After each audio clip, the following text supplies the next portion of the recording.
Hello दोस्तों। अभी time आ चुका है आपकी यूजेडब्ल्यू एग्जाम का, right? The exam for which we have been preparing since quite a long time, right? कुछ बच्चों के लिए इट माइट बी 4 days, कुछ बच्चों के लिए इट माइट बी 10 days, कुछ might be a week. So the thing is, exam is there. देखते हैं कुछ टिप्स जो कि आपको याद रखनी है before your exam hall. Let's discuss in this video. First thing, make sure that exam paper pattern में चेंज। देखो, ट्रिपल आईटी हैदराबाद का this is a general trend, right? This is not this year, this has been every year. It's not like normal institute जो कि आपका syllabus website पे release कर देती है, एक सर्टन सिलेबस के अकॉर्डिंग चलती है, एक पेपर पैटर्न फिक्स रहता है, उसके अकॉर्डिंग आपका पेपर होता है। No, it's not like that. Triple IT Hyderabad changes the paper pattern every year somehow, right? Not every year to be precise, but yeah, on a certain trend they make some changes. Around 2 years एगो UGW के री paper में एक भी linguistics का question नहीं आया था। एक भी लिंग्विस्टिक्स का क्वेश्चन नहीं आया था। बट उसके पहले कंटिन्यूस 3 साल अराउंड 6 to 7 लिंग्विस्टिक्स के क्वेश्चन आ रहे थे। लास्ट ईयर की यूजीडब्ल्यू एग्जाम में भी लिंग्विस्टिक्स के 6 to 7 क्वेश्चन आए थे। So make sure that triple IT Hyderabad does this may change, right? Be prepared for this. आपकी फाइनल एग्जाम में you are a part of triple IT prep family, आप triple IT prep के student हो। आपको exam में जाने के बाद of course most of the questions will be familiar to you, most of the question type will be familiar to you. बहुत सारी ट्रिक्स होगी जो आपको पता होगी, but at the same time there might be some question, there might be some change. So उस time पे आपको पैनिक नहीं करना है। उस टाइम पे कोर्स डिजाइन ही ऐसे था। मेक श्योर आप खुद पे ट्रस्ट रखिए, हम पे ट्रस्ट रखिए। हमने आपकी प्रिपरेशन ही ऐसी कराई थी कि आपको अगर कोई नया क्वेश्चन टाइप आता है तो you are able to handle that. हमारी जो मॉक्स थी, मॉक्स में जानबूझ के कुछ कुछ क्वेश्चन ऐसे डाल लेते हैं कि we want to make you panic, because if you will panic in your mocks you will improve that, you can overcome that, और फाइनल एग्जाम में आप पैनिक नहीं होंगे। सो ये पेपर पैटर्न चेंज हो सकता है, बी रेडी फॉर दैट।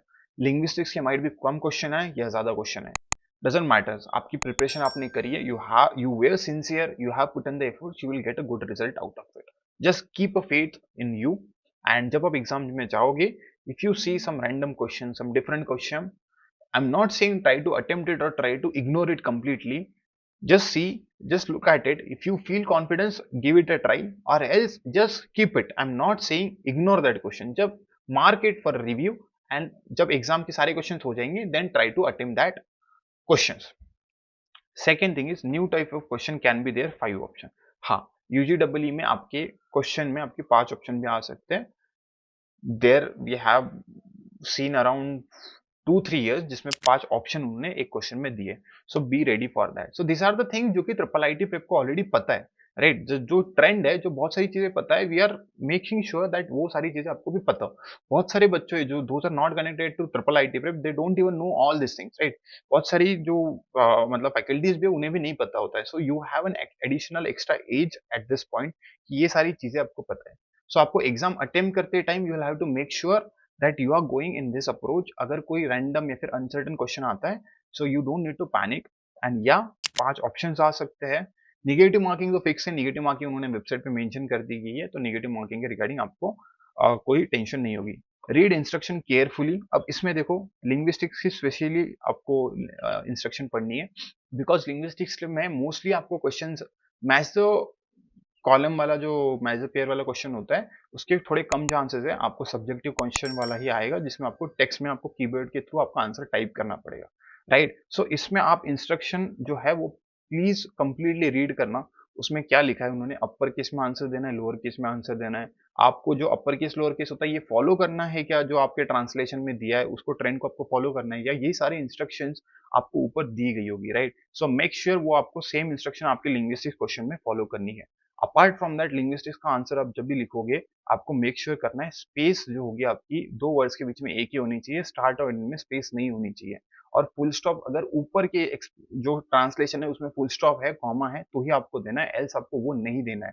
आपको इंस्ट्रक्शन पढ़नी है, उसमें चेक करना है पंक्चुएशन मैंडेटरी है या नहीं है, देनी आपको करना है। बिकॉज मैं बता रहा हूँ, I am literally saying, question आपको वर्ड टू वर्ड मैच होता है, स्ट्रिंग आपकी वर्ड टू वर्ड मैच होती है। अगर आपने आपके जो आपने आंसर लिखा है, 3 वर्ड का आंसर था, आपने 2 स्पेस बीच में दिया और लास्ट में गलती से आपने एक भी स्पेस एक्स्ट्रा दे दी ना, आपका answer that will be considered as wrong. So just make sure आपको ये सारी चीजें पता है, आप इसका केयर आपके फाइनल एग्जाम में रखिएगा। Apart from that, negative marking की कोई टेंशन नहीं है इस बार, बिकॉज इन्होंने फ्लैट 25% नेगेटिव मार्किंग होगी, दे हैव डिक्लेयर्ड, राइट? आपको फाइनल एग्जाम में ये बस मेक श्योर करना है कि एसयूपीआर में +1 की मार्किंग हो, रीप में +2 की मार्किंग हो। बहुत सालों से यही ट्रेंड चल रहा है, मोस्टली यही रहेगी, बट मेक श्योर और उसके अकॉर्डिंग आप आपके आंसर्स को अटेम्प्ट करना, राइट। दिस इससे आपको क्या समझ में आता है, यहाँ पे नेगेटिव मार्किंग 0.25 के और यहाँ नेगेटिव मार्किंग 0.5 के। सो यहाँ पे आप थोड़ा रिस्क ले सकते हो, या मतलब यहाँ पे आप रिस्क ले सकते हो, रीप में आप रिस्क नहीं ले सकते बिकॉज नेगेटिव मार्किंग थोड़ी सी ज्यादा है। रिस्क मीन्स लाइक कुछ अगर दो ऑप्शन कट के थ्रू दो ऑप्शन आप काट देते हो, दो ऑप्शन बचे तो दो ऑप्शन में से एक आप तुक्का लगा सकते हो at certain point of time, right. Do attempt all SUPR before 1 hour, this is very very important because SUPR का पेपर 1 घंटा ही रहेगा, 1 घंटे के बाद एसयूपीआर का पेपर लॉक हो जाएगा, राइट। लॉक मीन्स लॉक, आप रीप सेक्शन में माइग्रेट हो जाओगे ऑटोमेटिकली, आपके पास एसयूपीआर सेक्शन में वापस आने का चांस नहीं मिलेगा, आपको क्वेश्चन देखने का चांस नहीं मिलेगा, आपको क्वेश्चन का आंसर चेंज करने का चांस नहीं मिलेगा। सो मेक श्योर एसयूपीआर के साथ जो भी करना है वो पहले 1 आवर में आप कर देना। आपका कोई आंसर आपने मार्क पर रिव्यू किया है वो सब चला जाएगा, आपको क्वेश्चन नहीं मिलेगा, आप उसका आंसर भी चेक नहीं कर पाओगे। कोई क्वेश्चन है जिसके आपने दो आंसर निकाले थे कि ये दो आंसर में से कोई तो भी एक आंसर है और आपने अगर वो टिक नहीं किया है, it is going to lost. So make sure do attempt all SCPR question before 1 hour. So this is how all the tips are there. Of course आपके एडमिट कार्ड पे जो इंस्ट्रक्शन है, हमने एक वीडियो भी रिलीज किया admit card के regarding, वो आप वीडियो देख के एग्जाम को अपेयर करना। And just be chill, just be relax, आपने पूरी प्रिपरेशन की है, the team was with you, you have put in the efforts, आपने कोर्स की क्विजेस अटेम्प्ट करिए, मॉक टेस्ट अटेम्प्ट करिए, बुक सॉल्व करिए, it's you have given all the best that was possible from your end. Now just trust on God, just trust on your efforts, and आप exam के लिए appear करना। जो भी आपकी revision है, जो भी आपका जनरल ट्रेंड होता है, आप वो कर सकते हो। एग्जाम के पहले जो अभी आपकी प्रिपरेशन होती है, स्ट्रेटेजी होती है, वो आप सेम फॉलो कर सकते हो यहाँ पे। बट हाँ, एग्जाम हॉल में ये कुछ चीजें हैं जो कि आपको ध्यान रखनी है, जो कि हमने इस वीडियो में कवर कर दी गई है regarding the linguistics, the negative marking, this is all the things. So that's it, and all the best to all the students. And one thing, आपका एग्जाम होने के बाद इंटरव्यू के लिए we will provide you the complete guidance, it's completely for free. So आपका result आएगा, just reach out to our team, we will provide you the complete interview support for free, and it's to the student. And that's it, all the very best. अगर आपको कोई doubt होता है, just comment down, will try to answer those as soon as possible because आपकी exam पास में है। And या just put in your efforts, you are going to get something good out of it, and that's it, all the best, thank you.